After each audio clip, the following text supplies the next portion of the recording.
Hey guys, Dropship Tyler here, and today I wanted to tell you about a new project that I'm going to be doing on eBay, and that is growing a store, a brand new store, from zero to hopefully what we can consider a respectable and profitable eBay dropshipping business. I'm going to be starting off with a $0 investment, so I wanted to kind of prove that you can start from nothing and really actually turn it into something.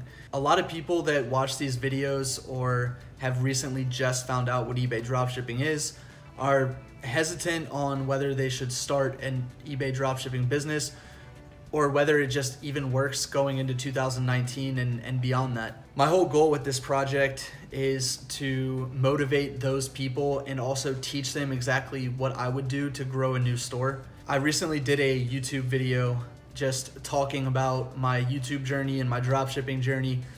And one of the things that I regretted was not documenting the process from the very beginning.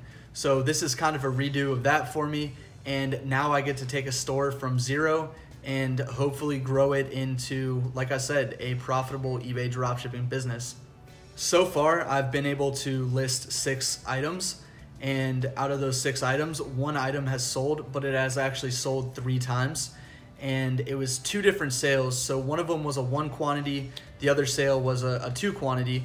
And because the item was from Walmart and it was less than $35, the 2 quantity item I actually was able to make a really good profit margin on because I was able to keep the $5.99 shipping. And for those of you guys that have dropshipped with Walmart, you'll understand what I'm talking about. But I'll also be able to show you along the way why these items that are under $35, when you get multi-quantity sales, why they're so much more profitable. What's interesting is on my first sale, I actually lost $3.37. I had the item priced incorrectly. And yeah, that's a lesson that a lot of people learn early on. Make sure you price the item correctly. It was a variation listing and I just listed it wrong from the very beginning. I took the wrong price and I'm not using a repricer. So that's one of the things that could get tricky is if there's any out of stocks or anything like that, then I have to deal with those and I'll show you guys exactly how I'm gonna deal with those.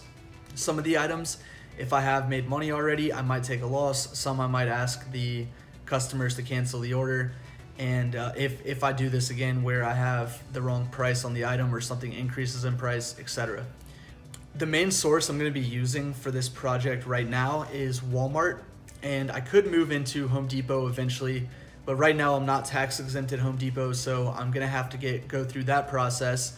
I had an issue where they wouldn't take my North Carolina sales tax permit and apply it to all the states. They were only allowing me to be tax exempt in North Carolina. So I have 27 permits now, so hopefully I can use those permits and get tax exempt in as many states as possible with Home Depot and start using them as a source as well. The other source I'm considering using is Lowes.com, and before for me they were kind of a pain because they were canceling orders a lot, and the profit margin was really good.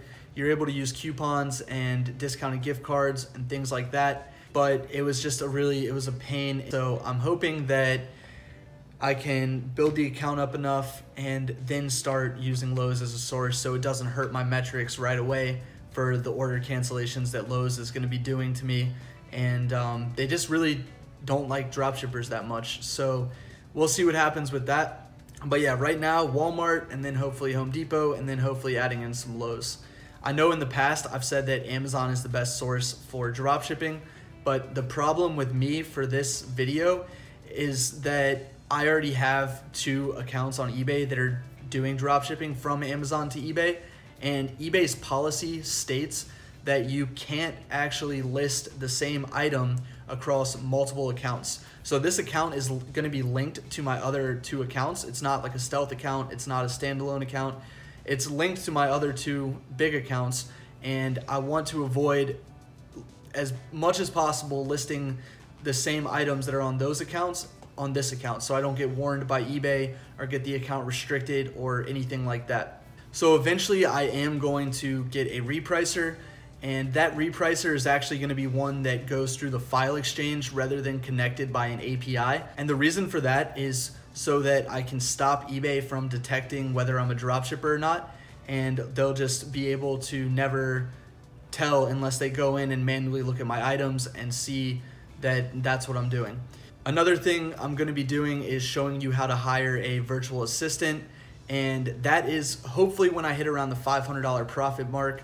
That will be after I start using the repricing software. And what that's going to allow me to do is exponentially grow my business, but it's also going to take away from the profits.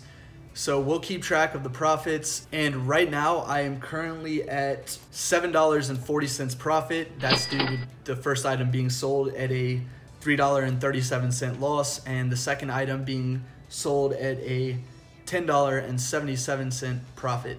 That doesn't include cashback or anything like that. Although for cashback, I will be using Mr. Rebates. There is a link in the description for that if you want a free $5. And the reason I'm going to be using Mr. Rebates instead of Top Cashback is because I've found that Mr. Rebates is a lot more accurate with tracking the cashback clicks, and they're much more transparent on giving you the actual order number, sending you an email saying, hey, cashback is confirmed for this order number. And yeah, so I really like the idea of being able to see and look up what orders the cashback has been tracked for and which ones it has not. So that way I can contact Mr. Rebates and say, hey, this order's missing. Can you guys add this order to my account? And they'll do it. Another thing I'm gonna be doing is keeping track of the hours that I work on this store so that you guys realize how much work you might have to put in, or actually how little work you have to put in. Who knows? Maybe I'll put in a lot, maybe I'll put in a little, but we'll see how it goes. I know I'm extremely motivated to do this, and even though the money's not gonna be that great to start, I feel like I've got something to prove to people, because I keep saying, you know, how you can do this and you can make money at this business and all this. And a lot of YouTubers do that, but the difference is now I'm gonna show you guys from scratch how it's done. I don't think there's anything else really to go over right now. Oh yeah, well, I'm not gonna be buying a eBay store until I hit 50 free listing mark and actually have made enough profit to buy that store with my earnings. I did start a video last week about this project, but I never uploaded it because originally I was gonna start with a $100 budget, but I just figured, hey, why not make it harder on ourselves and start with $0 doing everything manually. So that's what I'm doing. I hope you guys enjoy this video series, and I will definitely be consistent, or at least try to be consistent, on uploading videos regularly on how my store is doing, how I'm changing things, how I'm listing, things like that. So I appreciate you guys following along on this journey, and I hope you subscribe to this channel, and also click that notification bell, like this video, comment your thoughts on this. I'm so excited to be able to share this whole journey with you guys. And if you want to, check out my virtual assistant course in the description below. I look forward to making these videos for you, sharing my screen, showing you some of my results, and keeping track of the whole bankroll. I'll do that in the description. I'll put how much profit I'm up so far in the description so you guys can keep track of that as well. Can't wait to hear the comments about this one. Thanks, guys.